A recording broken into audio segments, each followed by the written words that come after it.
वो पहले माइक का ही काम करते थे, तो उनको सेट करने आया।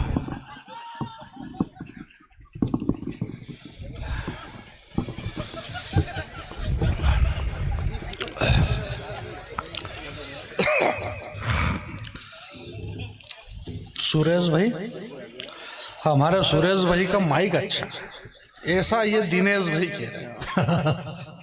दोनों पैसे से सेठ हैं, इसने भी पैसे लिए और इसने भी लिए। सुरेश ने भी कोई फोगट में तो लगाया नहीं और दिनेश भी कोई फोगट में नहीं आया। सारे मंच के कवि सब देशभक्ति की बातें कर रहे हैं और इतनी देशभक्ति करी इन्होंने, इतनी देशभक्ति की कविता है और भगवान राम की, और राम राम राम 4 घंटे से राम राम राम। और अगर राम जी धीरे से भी कह देगा कौन चल जाए मेरे साथ, एक भी नहीं बचे। मैं आपके बीच में ये कह रहा हूं कि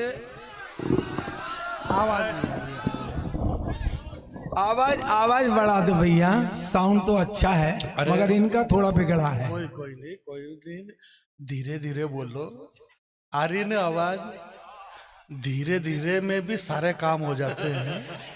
जोर जोर से चिल्ला चोट करने से कोई जरूरी थोड़ी है क्या?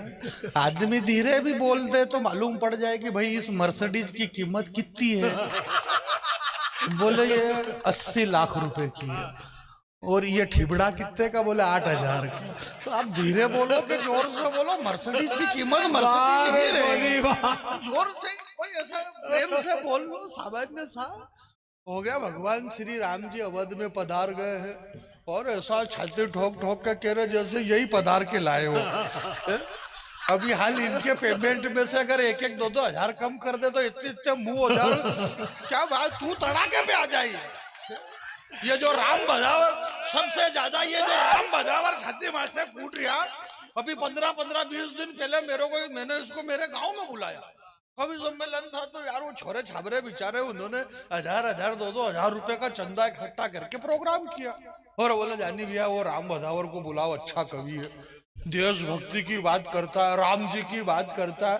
और इसने भी झटके मारे मेरे गांव में, जो बाल इधर ने उधर ने इधर ने उधर। तो छोरे उन्होंने बेचारों ने 2-3 हजार रुपए कम पकड़ा दिए, वो उछल के कॉलर पकड़ ली इसने। अरे बोले आप तो देशभक्त। अरे बोले देशभक्त अपनी जगह, पेमेंट 3 कर।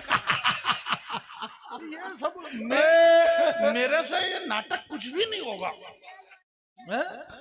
मैं इस तरह के नाटक बिल्कुल नहीं करना जानता हूँ। सांसद महोदय बैठे हुए हैं और विधायक महोदय बैठे हुए हैं, अब मैं इनको नहीं जानता हूँ तो मैं क्यों बोलूं कि मेरे बहुत अच्छे आदरणीय बैठे हुए हैं और मेरे मिलने वाले बैठे हुए हैं। इससे मेरे को क्या फायदा? भाई मेरे को जानना है तो मेरे को मेरे एरिया वाले सांसद को जानना पड़ेगा ना। इनके सांसद से मेरे को क्या लेना देना? इस देश की सबसे बड़ी समस्या ये मोदी जी ने क्या कहा कि लोकल फॉर वोकल। तो जो मेरा लोकल है मैं उसको जानू नहीं, दूसरे से मेरे को क्या लेना देना? आप लोकल पे ध्यान दो, आपको लोकल पे ध्यान देना। ये भाई ने क्या कहा कि भाई ये निमाड़ का लोकल है ना आपका नरेंद्र अटल, तो आप लोकल पे ध्यान दो, ये लोकल है, ऐसे लोकलों पे ध्यान दो। इस देश के अंदर लोकल पे ध्यान दे ही नहीं रहे। और लोकल पे ध्यान क्यों देने का कहा मोदी जी ने? मोदी जी ने लोकल पे ध्यान देने का क्यों कहा? उन्होंने इसलिए कहा कि अगर लोकलों पे ध्यान नहीं दोगे तो फिर ये इटली वाले लोग आएंगे, इसलिए लोकल वाले को ही घूमने दो। वो तो पैदल घूम रहे हैं राहुल जी, अब एक तो पहले से ही पैदल थे और पैदल घूम रहे। मैं आपके बीच में ऐसा कुछ भी नहीं कहूंगा मेरे भाई। अब देखो क्या है कि सब अपना अपना झांकी मंडप जमाने के लिए इनको मालूम है कि नरेंद्र अटल जी ने अपने को बुलाया और बात पहले से खुलासा हो गई हमारे। क्योंकि जो सत्य होता है वो सत्य जबान पे आ ही जाता है। जैसे इनके सुनील भैया की जबान पे आ गया सत्य कि जाने बेरा की जितना पूरा पेमेंट लेता इतने में सब आ गए। अब इनको कौन समझाए कि जब ऑलरेडी ये फिक्स है कि धनुष कौन तोड़ेगा? रामचंद्र जी। तो जब धनुष रामचंद्र जी तोड़ेंगे तो तुम उछल कूद क्यों कर रहे हो? ये काम मेरा क्या मतलब है आपको?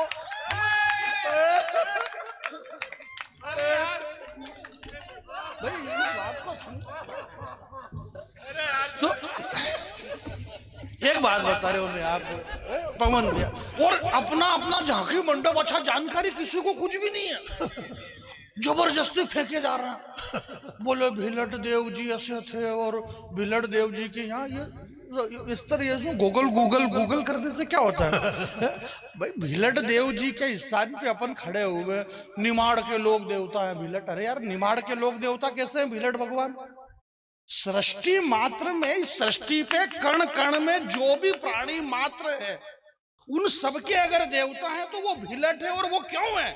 वो इसलिए है मेरे भाई भैया सुनील भैया कि इस दुनिया में, इस देश में, हिंदुस्तान के अंदर यहाँ राजनीति के बड़े लोग बैठे हुए हैं और बीजेपी के सारे लोग ये कह रहे थे, बोले बीजेपी वाले ही बैठे हुए। इनका बीजेपी वाले ही बैठे हैं, दूसरा कौन बैठा? नहीं तो आजकल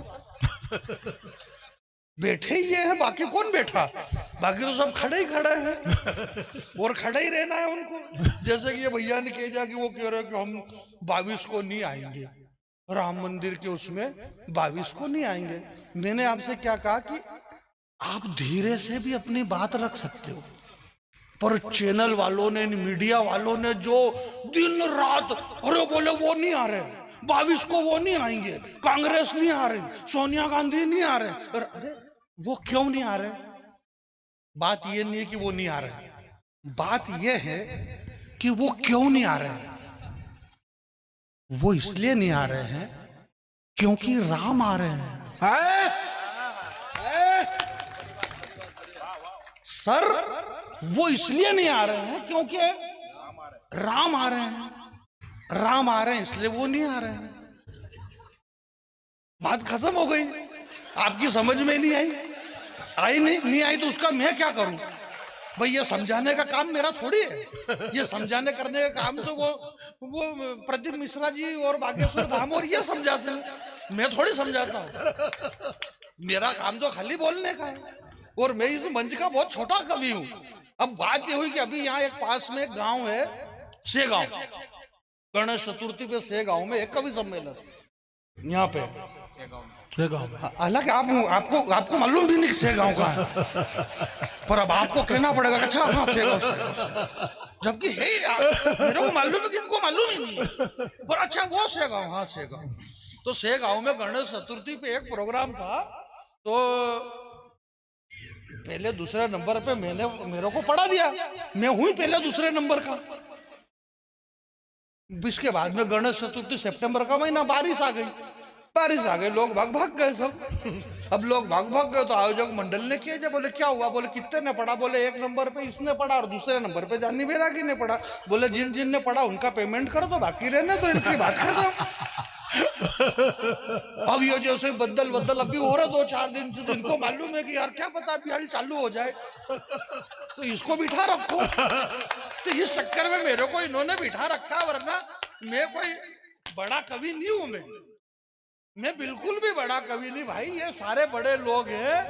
ये सुनील भैया कह रहे हैं कि भैया जानी बैरागी को देख के सीखे, और ऐसा कोई कुछ नहीं भैया, सारे सब पढ़े लिखे बड़े विद्वान लोग हैं। मैं तो छोटा सा आदमी हूँ, बहुत सामान्य आदमी हूँ।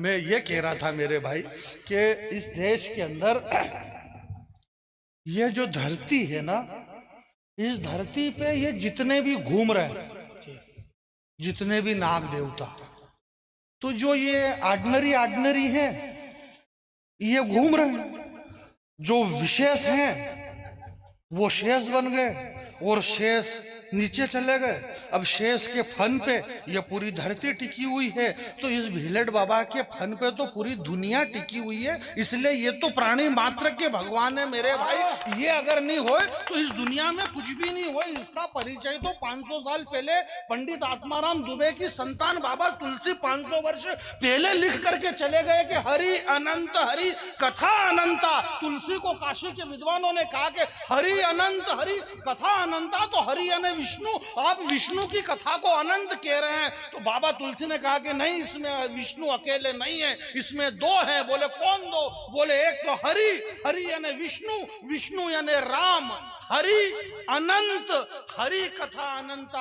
हरि मने विष्णु और अनंत मने नाग, और नाग मने लक्ष्मण। इस सृष्टि पे उस नाग देवता की कथा भी अनंत है। वो अनंत है, वो आदि है, जिसके फन पर ये टिकी हुई हुई है और उसके फन पे टिकी हुई है। जो बॉलीवुड के लोग हैं, मेरे भाई दिनेश भाई बता रहे थे कि ये फिल्मी दुनिया वाले, उन फिल्मी दुनिया वालों को अगर फिल्में ही बनाना है तो एक फिल्म ऐसी भी बनाई जाए कि जिसके फन पे पृथ्वी टिकी जाए। जो डायनासोर के नाम पर फिल्म बना रहे हैं, 10 करोड़ साल पहले इस पृथ्वी पे डायनासोर था और लोगों ने भी मान लिया कि था, और उसमें इतनी महंगी महंगी फिल्में बन रही। Jurassic park dinosaur. अगर फिल्म बनाना है तो फिल्म बनाओ कि एक आमिष भोगी पक्षी जिसने हिंदुस्तान की नारी की रक्षा के लिए अपने प्राणों का उत्सर्ग करा दिया, माता जानकी ने आवाज लगाई तो पक्षीराज जटायु ने अपने पंखों को कटा दिया। ये हिंदुस्तान की संस्कृति है, ये यहाँ की संस्कृति है। मेरे को इस बात का दुख नहीं है, इस मंच से एक बात कही गई। नरेंद्र अटल भैया, मैं आपके बीच में एक बात कहना चाहता हूँ। हमारी दोनों बहनों ने बहुत अच्छा काव्य पाठ किया, गरिमामय काव्य पाठ किया। आप लोग मुझे बहुत सुनते रहते हैं, अक्सर सुनते रहते हैं। मैं आपके बीच में आप जोर जोर से, मेरे गांव में ये सारे वीर रस के कवि राम लहर चल रही। अब लहरें इतनी चल रही है, वो कटु सत्य और ओरिजिनल सत्य तो ये है कि इस देश में सुनील भैया ऐसी ऐसी लहरें चल रही, राम लहर चली साहब पूरे देश दुनिया में। राम लहर के साथ साथ में शीत लहर अलग चल रही, और शीत लहर के साथ साथ में फिर चली साहब मोदी लहर। तो मोदी लहर, शीत लहर, राम लहर, ये तीनों लहरें इकट्ठी हुई और तीनों लहरों ने मिलकर के सीमा हैदर की लहर को रोका। वो सीमा हैदर की लहर किसी से ही नहीं रुक रही थी और अभी भी नहीं रुक रही। अभी भी गांव गली में उसी की बात हो रही है। बहुत सारी माता बहनें अभी भी बातें करती है। एक बात बताऊं तो क्या बोले, कहीं बोले सीमा हैदर के है ना 4-4 पोरिया हुई गया, पर इका पेट पे एक भी सल नहीं पड़ो अभी तक। अभी भी सस्पेंस। उसकी लेयर को रोकने के लिए कितनी सारी लेयर रोकना पड़ रही। भाई इनका दिमाग खराब हो के वाकई में ऐसा क्यों होता होगा? तो ऐसा है कुछ भी नहीं भैया। तो सामान्य अब ये देशभक्ति की कविता, वीर रस की कविता, लोगों के रोंगटे खड़े हो गए मेरे गांव में। अब ये तो चले गए कविता पढ़ के, 2 दिन 3 दिन हो गए, लोगों के रोंगटे बैठे नहीं रहे, रोंगटे खड़े के खड़े। लोग बाग छोटे छोटे बच्चे चड्डी बनियान नहीं पहन पा रहे हैं क्योंकि रोंगटे खड़े उनके। डॉक्टर इतने पैसे लूटे, बीमारी समझ में नहीं आए। बोला काई की बीमारी? बोले रोंगटे खड़े हो रहे। भैया मेरे पास ऐसी कोई देशभक्ति नहीं है कि कोई रोंगटे फोंगटे खड़े नहीं होते हैं।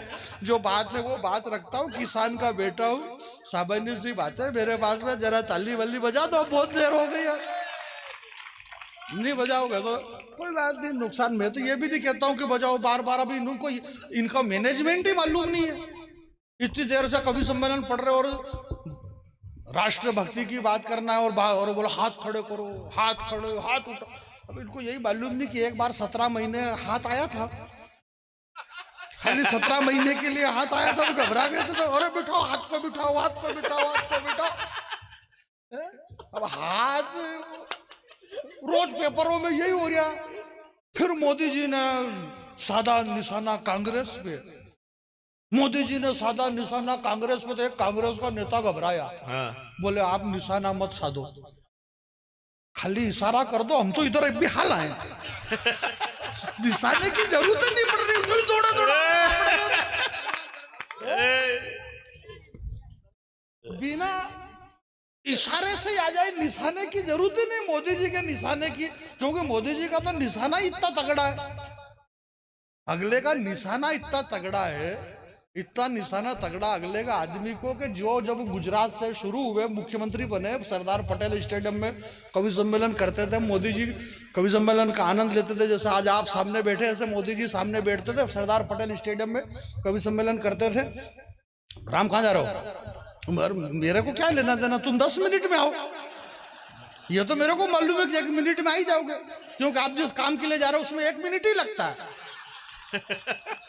इसमें कौन सी नई बात है, पर पूछना तो पड़े ना भाई। ये अपना धर्म है कि कहाँ जा रही हो, पूछ लो, अपने कोई दिक्कत नहीं। रात के अभी मान लो नहीं पूछे, ये 1:30-2 बज रही और कभी कुछ लफड़ा हो जाए तो कौन जवाब देगा? तो अपने को ये मालूम है कि रात की 1:30 बजे ये पीछे गया था, कोई लफड़े ही नहीं होंगे। सामने पुलिस थाना है कि 1:30 बजे क्या क्या हुआ और कौन कौन पीछे गए थे। वो 25 नंबर वाला तो 25 नंबर वाला और राम दोनों पीछे गए हुए हैं। पूरी दुनिया में अपनी अकड़ रखो। हाँ, पूरी दुनिया में अपनी अक्कड़ रखो। पूरी दुनिया में अपनी अकड़ रखो। दो काम कम करोगे चलेगा, बस रघुनंदन की उंगली पकड़ रखो। वाह वाह, क्या बात है भैया, वाह वाह वाह। बहुत बढ़िया। क्या ऐसे बहुत सारे बढ़िया बढ़िया चीजें मेरे पास। बोले ऐसी बढ़िया बढ़िया बातें करते, ऐसी बढ़िया बढ़िया बातें करते, तभी तो अपनों को बाद में पढ़ाया जाता है। इनको मालूम है कि धनुष राम जी तोड़ेंगे, और राम जी के धनुष को बहुत साल पहले, 500 साल पहले, अभी कुछ भी नहीं है। ये आप क्या समझ रहे हो ये काम आज हो रही है? ये काम तो 500 साल पहले करके चले गए तुलसीदास जी। तुलसीदास जी ने 500 साल पहले ही लिख दी ये बात। तो अमित नाम भट कठिन कराला, आप सुंदरकांड पढ़ना, उसमें लिखा हुआ है अमित नाम भट कठिन कराला। और बोले इसका क्या मतलब? मैंने कहा इतना ही भी मालूम नहीं है। 500 साल पहले बाबा तुलसी ने लिखा अमित नाम भट कठिन कराला, यानी कि इस हिंदुस्तान के अंदर 500 साल बाद एक आदमी आएगा जिसका नाम अमित रहेगा, और वो इतना खतरनाक भट रहेगा कि वो भटाभट मारेगा भी सही। ये व्यवस्था पहले से ही जम चुकी थी, 500 साल पहले से ही। अमित नाम भट, ये हम आज क्या कर लेंगे? आज कुछ भी नहीं हो रहा है। भगवान श्री कृष्ण ने कहा है कि सृष्टि पे जो भी होना है अर्जुन, वो सब कुछ फिक्स है, वो तय है। आप इस बात की चिंता ना करें मेरे भाई कि कौन रामलला के पास आएगा और कौन नहीं आएगा। जिसे आना है वही आएगा, और जिसे नहीं आना है वो नहीं आएगा। वही होई जो राम रचि राखा, वही तो होगा जो राम की मर्जी से होगा मेरे भाई। एक बंबई के बहुत बड़े शायर हैं, और वो बड़े शायर हैं, वो मेरे को मुंबई के एक मुशायरे में मिले। मैंने उनसे कहा कि मैंने कहा भाई साहब, जब उर्दू ये कह रही है कि इस कायनात में अल्लाह की मर्जी के बगैर एक पत्ता भी नहीं हिलता, बोले बिल्कुल नहीं हिलता। मैंने कहा जब अल्लाह की मर्जी के बगैर कायनात में पत्ता भी नहीं हिलता, तो आप ये मान लो कि ये जो भी हो रहा है मोदी जी बस उनकी मर्जी से ही हो रहा है, इसलिए आप कबूल करो, बात खत्म। भाई वही होए जो राम रचे राखा, राम जी की मर्जी नहीं थी इसलिए वो लोग नहीं आ रहे। उन्हें मालूम है कि राम आ रहे हैं, इसलिए वो नहीं आ रहे हैं, क्योंकि राम अकेले नहीं आते हैं। राम जब भी आते हैं तो राम के साथ में हनुमान आते हैं, और हनुमान जहाँ आते हैं वहाँ भूत पिशाच निकट नहीं आते हैं, इसलिए वो नहीं आ रहे क्योंकि साथ में हनुमान जी आ रहे हैं। उनकी नहीं मर्जी, वो नहीं आ रहे। परंतु ऐसा नहीं है, सांसद महोदय के इस देश के अंदर विधायक जी बैठे हुए हैं, भूतपूर्व विधायक जी, वर्तमान विधायक। विधायक का मतलब आप समझते हैं? विधायक का मतलब, मेरे को तो राजनीति से कोई, मेरे पूर्वज हमारे बालकवि बैरागी जी राजनीति में रहे, कितनी बार कितने पदों पे रहे। बात अलग है कि वो कांग्रेस में थे, मैं किसी में भी नहीं था, क्योंकि आजकल स्थिति ये हो गई, किसी से भी पूछो, बोले कहां से आ रहे हो, बोले भाजपा से, बोले कौन सी वाली, बोले शिवराज वाली भाजपा। अब कहां जा रहे हो, बोले महाराज वाली भाजपा। शिवराज भाजपा ने महाराज भाजपा से कहा कि ये नाराज भाजपा का क्या करे।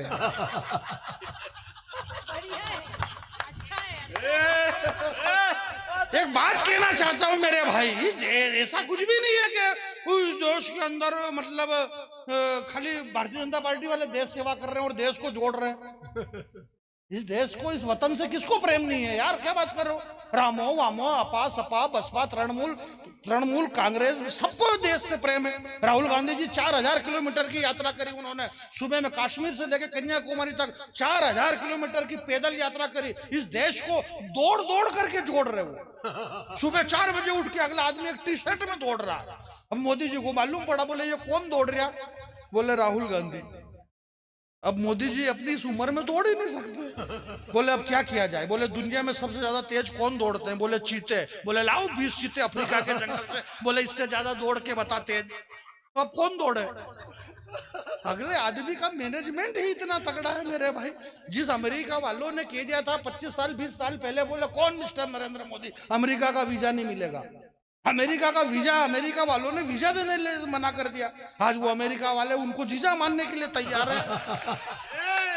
समय बदला, और समय इसलिए बदला कि समय के साथ वो उस आदमी ने बहना शुरू कर दिया।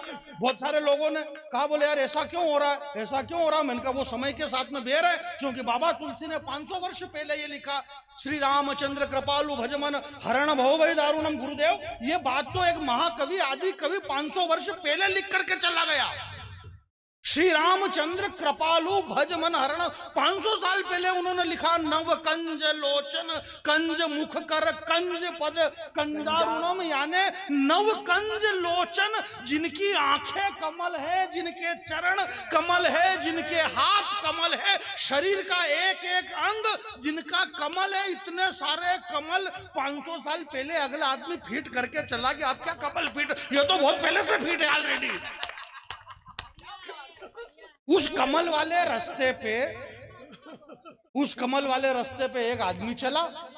जब वो एक आदमी चला तो उसके साथ में सब चले। श्री राम जी को लगा कि ये मेरे रास्ते पे चल रहा है, आप राम के रास्ते पे चलो तो सब कुछ हो जाएगा। क्योंकि कोई भी बड़ा आदमी अगर एक मैसेज दे रहा है, कोई बात कह रहा है, उसके पीछे जरूर कोई न कोई मैसेज रहा होगा मेरे भाई, बिना बात के तो कुछ हो ही नहीं सकता। इसलिए मनुष्य की जिज्ञासा जिंदा होना चाहिए। जिसकी जिज्ञासा मर गई वो मर गया। तो वो जो डिंगरा थी मैडम बंबई वाली, उसकी जिज्ञासा जिंदा। उसने कहा, बोले व्हाट इज दिस गोदड़ा। तो हमारे भैया ने कहा, बोले मैडम गोदड़े का मतलब, गोदड़ा एक ऐसा आवरण है। अब इनको श्रेष्ठ भाषा में समझाना, अब हमारे पास तो टुच्ची भाषा है, पर अब ये तो बड़े साहित्यकार हैं, तो इन्होंने श्रेष्ठ भाषा में सिखाया कि हे महामहिना, ये जो गोदड़ा है ये एक ऐसा आवरण है कि इस सृष्टि पे जो भी आया है वो इस आवरण से ही आया हुआ है। उसका और दिमाग खराब कि अगर इस दुनिया में सब इसी से आए, बोले ये इसी से आए हैं, अगर ये नहीं होता तो इस दुनिया में कोई भी नहीं होता। उसका और अगर ऐसा है तो फिर ये हमें अगर मिल सकता है क्या। बोले आप क्या करेगी, ये अकेले के काम में नहीं आता है, इसके लिए 2 जनों की जरूरत पड़ती है। इस सृष्टि पे जो भी आया है इस गोदड़े से ही आया हुआ है।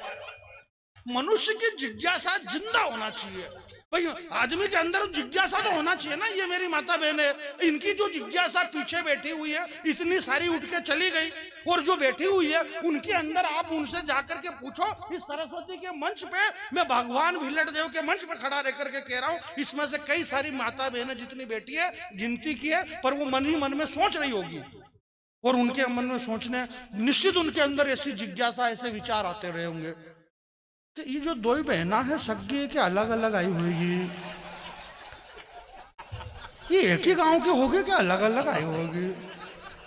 ये आईने वाली की शादी हुई होगी कि नहीं हुई होगी। अच्छा, इनकी शादी हुई होगी तो इनके पोरिया हुआ होगा कि नहीं हुआ होगा। भाई ये तो जिज्ञासा है। बहुत सारे लड़के सोचते होंगे, बोले अकेली आई होगी कि कोई साथ में होगा इनके। मनुष्य की जिज्ञासा तो जिंदा है, और मनुष्य अपनी जिज्ञासा को जिंदा रखे। मेरे भाई, मैं आपके बीच में ये कह रहा था कि ये तो सबको पता है। इस मंच से, इस भगवती के मंच से, इस मां सरस्वती के मंच से, इस पवित्र मंच से मैं ये कहना चाहता हूं कि कितना नुकसान हुआ ये मत देखो, ये मत देखो कि कितना फायदा हुआ। राम भाई, एक बारीक सी लाइन कविता के लोग हो तो पकड़ लेना कि कितना नुकसान, कितना फायदा है, कितने नुकसान में है। ये मत देखो कि कितने नुकसान में है या कितने फायदे में है। ये देखो यार कि ये अल कायदे वाले आज कितने कायदे में है। आपने कविता की लाइन पकड़ ली, मैं कविता सुनाऊंगा मेरे भाई। ये मत देखो कि कितना नुकसान और कितने फायदे में है, आप ये देखो कि ये अल कायदे वाले कितने कायदे में हैं, और इस कायदे में उनको रहना पड़ेगा। इसलिए रहना पड़ेगा क्योंकि अब राम की ही मर्जी ऐसी है। अब वही होगा जो राम रचि रखा, जो राम की मर्जी होगी वही होगा मेरे भाई। ये तो सबको पता है कि देश की जीडीपी गिर गई है, क्या हमें पता नहीं है? अरे बोलो अर्थव्यवस्था भारत देश की गिर गई है, अर्थव्यवस्था भारत देश की गिर गई, ये सामान्य सी बातें तो सबको पता रहती है। सब मंच पे कहा बोले जानी भैया तक पहुंचना हमको। मोनिका जी भी कह रही थी बोले जानी बैरागी तक पहुंचो। मेरा आपसे ये निवेदन है कि भाई मेरे तक आप क्यों पहुंचो? आपको पहुंचना तो आप अपने अपने घर पहुंचो, मेरे पास क्यों पहुंचो? मैं मेरे घर पहुंचूंगा, तुम तुम्हारे घर पहुंचो। भाई आप अपने अपने घर पहुंचो, और जो अपने घर नहीं पहुंचता है उसके घर फिर दूसरे पहुंच जाते हैं। इसलिए हमें अपने घर पे पहुंचना है। और विपक्ष की बात करिए, बोले मोदी जी विदेश में, मोदी जी, अब उनको कौन समझाए कि अगले आदमी को यहाँ जरूरत नहीं है, वो वहां है, वहीं से सारा काम कर रहा है। भाई वो मजबूत बागड़ लगाना है ना, जैसे भाई ने कहा कि फसल महत्वपूर्ण बोनी है, फसल अगर महत्वपूर्ण बोनी जाएगी तो बागड़ भी मजबूत लगाई जाएगी। और बागड़ इतनी मजबूत है मेरे भाई, इतनी मजबूत है इस हिंदुस्तान की बागड़ कि ये वो हिंदुस्तान है जिस हिंदुस्तान पे हिरोशिमा और नागासाकी पे जब बम फेंके थे अमेरिका ने। आप बहुत पढ़े लिखे विद्वान लोग यहाँ पर बैठे हैं, इस मंच पे पढ़े विद्वान लोग बैठे हुए हैं। मैं विद्वान ही कह सकता हूँ, बुद्धिजीवी कह नहीं सकता, क्योंकि बुद्धिजीवी का मतलब आप समझते हैं, बुद्धिजीवी वो होता है जिसकी बुद्धि में छोटे छोटे जीव पड़ जाते हैं, जिनका भेजा पूरी तरह से सड़ जाता है, वो बुद्धिजीवी होते हैं। ये विद्वान लोग हैं।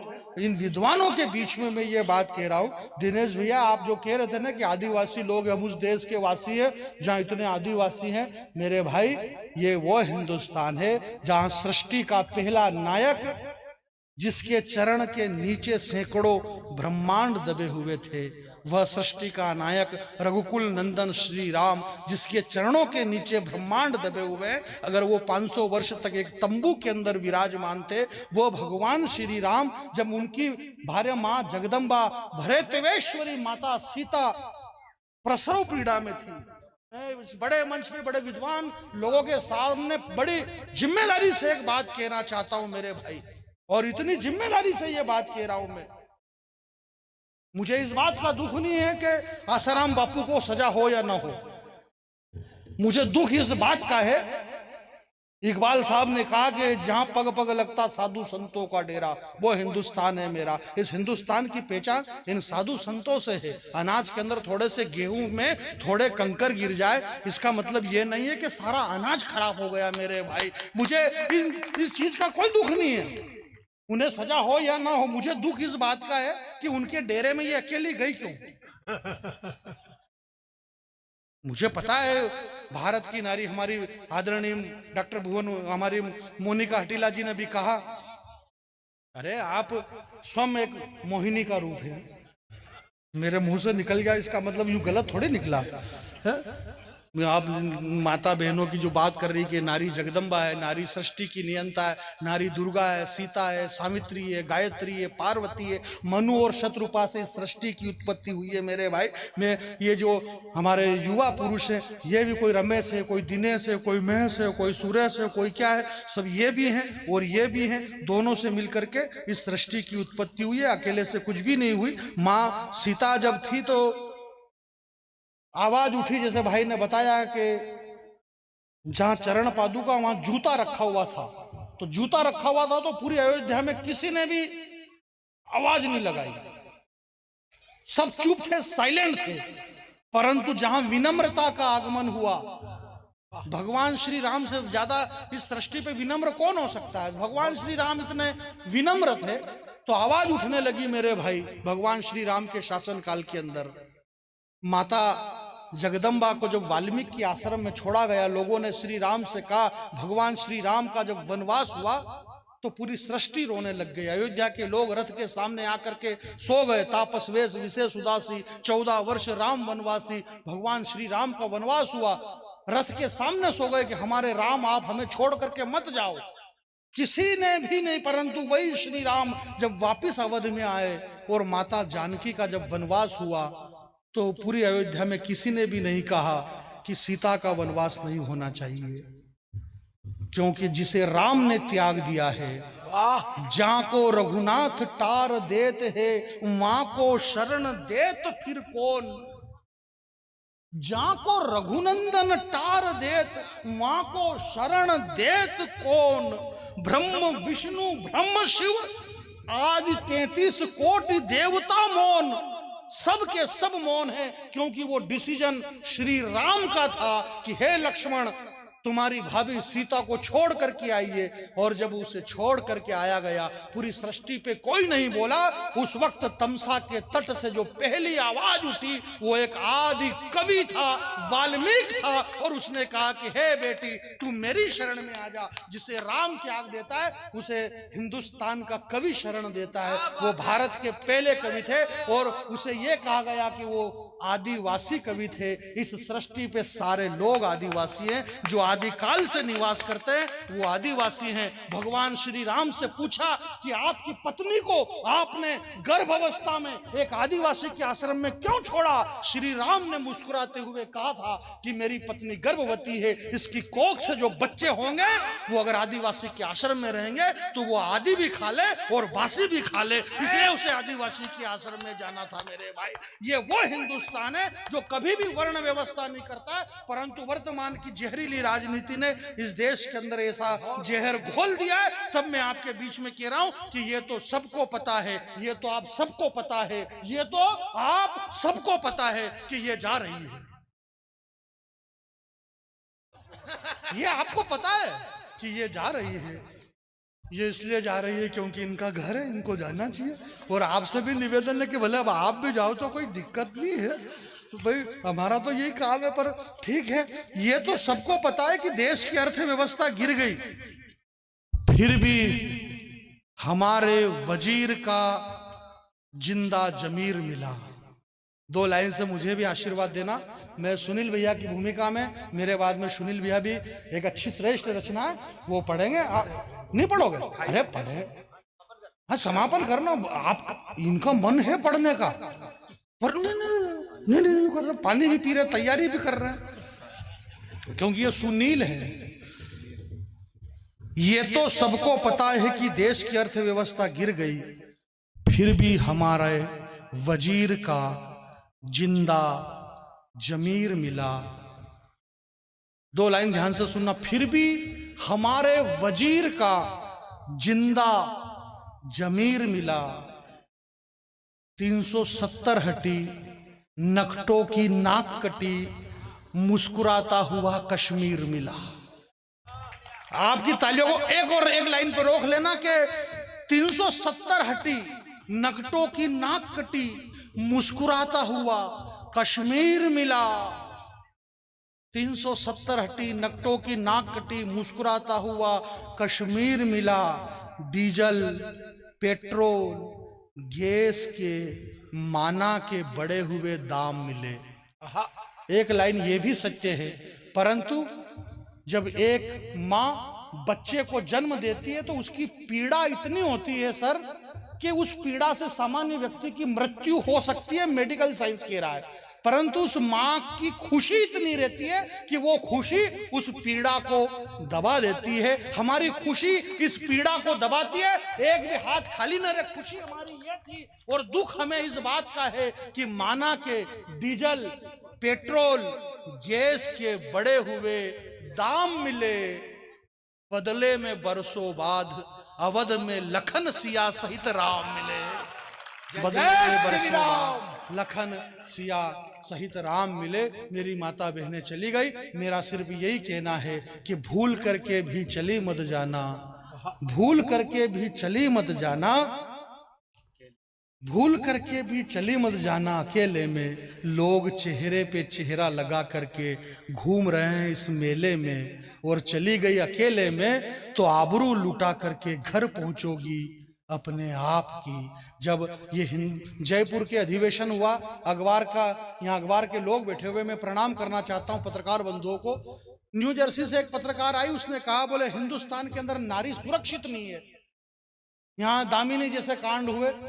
मैंने कहा मोहतरमा शायद तुम्हें पता नहीं है कि ये हिंदुस्तान दुनिया का पहला ऐसा मुल्क है जहां पे नारी की रक्षा के लिए जटायु जैसे पक्षी ने प्राणों की आहुति दे दी है। ये वो हिंदुस्तान है। हमारे संस्कार और हमारी संस्कृति, जब हनुमान लला पहली बार लंका में गए तो भूख लगी उन्हें, मात मोहि अतिशय भूखा, बड़े विद्वान गुरुजी के चरणों में एक दृष्टांत दो रहा हूं, 2 मिनट का समय गुरुदेव। जब हनुमान जी महाराज लंका में गए, भूख लगी तो उन्होंने माता जानकी से कहा कि मां तो मुझे अतिशय भूखा, मुझे भूख लगी है।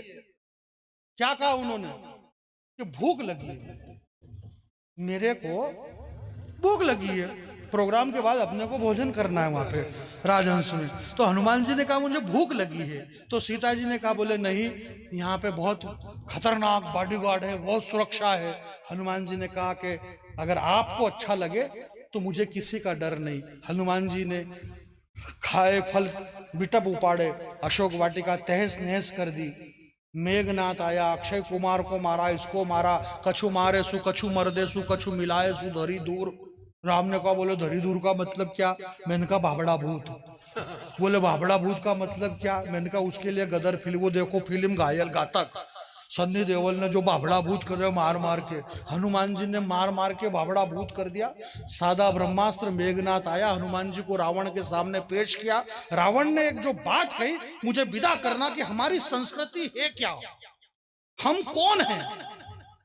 रावण ने कहा बोले हनुमान मैंने सुना था कि तुम बड़े ज्ञानी हो, विद्वान हो, ज्ञानियों में अग्रज हो, तुम्हें भूख लगी थी तो कुछ फल खा लेते, तुमने ये अशोक वाटिका उजाड़ी क्यों? ये वृक्ष, हरे भरे वृक्ष क्यों उखाड़ करके फेंक दिए? वन विभाग वाले तुम पे केस करेंगे। हनुमान जी ने कहा बोले बात तो सही कह रहा रावण तू भी, भाई गलती तो मेरे से हो गई कि मैंने ये वृक्ष उखाड़ करके फेंक दिया अशोक वाटिका के। हनुमान जी ने कहा कि देखो रावण, गलती तो हमसे हुई है कि हमने ये वृक्ष उखाड़े, परंतु रावण इस धरती पे जितने भी वृक्ष खड़े हुए हैं, ये सारे वृक्ष इस धरती के पुत्र हैं, जो धरती से पैदा होते हैं, ये इस धरती के बेटे हैं। और इस अशोक वृक्ष के नीचे, अशोक वाटिका की इस अशोक वृक्ष में ये जो एक वैदेही बैठी हुई है सीता, ये भी धरती से पैदा हुई है, ये भी धरती की पुत्री है। इसलिए सारे वृक्ष इस सीता के भाई लगते हैं। और अगर एक बहन अविरल आंसू बहाती है और भाई डीठ बन के खड़े रहे, उन्हें जिंदा रहने का कोई अधिकार नहीं है। हनुमान जी ने सारे वृक्ष उखाड़ करके फेंक दिए। ये हिंदुस्तान की संस्कृति है, ये हमारे संस्कार है। इसलिए हिंदुस्तान विश्व गुरु है, विश्व गुरु रहेगा। इस दुनिया को मैनेजमेंट की परिभाषा हिंदुस्तान देता है, हिंदुस्तान दुनिया को मैनेजमेंट सिखाता है। अमेरिका ने कहा बोले तुम्हारे पास सब कुछ हो सकता है, परंतु मैनेजमेंट के बारे में तुम क्या जानते हो? मैंने कहा मूर्ख अमेरिका, तुझे पता ही नहीं है कि मैनेजमेंट इस दुनिया को हम सिखाते हैं। सृष्टि के पहले मैनेजमेंट गुरु हमारे हनुमान जी महाराज थे। बगैर फ्लाइट, बगैर ट्रेन, बगैर बस लंका में जाके राम जी की क्या साख कर दी, माचिस की तीली से लेके केरोसिन तक सामने वाले का, और पूरी लंका जला के राख कर दी। कितना तगड़ा मैनेजमेंट। अगर राम जी को लंका जलाना पड़ती तो इतना सारा घासलेट कहां से लाते? एक कूपन पे 3 लीटर नहीं मिल रहा ढंग से। वो तो हनुमान जी का मैनेजमेंट था कि पूरी लंका ओनली 10 मिनट में ऑल गोल्डन टेम्पल पूरी लंका जला के राख कर दी। रावण के सारे सिक्योरिटी गार्ड आंखें सेकते रहे, फायर ब्रिगेड वाले खड़े खड़े देखते रहे, कोई भी हथेली नहीं लगा सका। बचपन में पालने में सोए हुए थे, जाने किन ख्यालों में खोए हुए थे। बताओ ऐसा चरित्र कहां मिलेगा विश्व के किसी भी राष्ट्र में।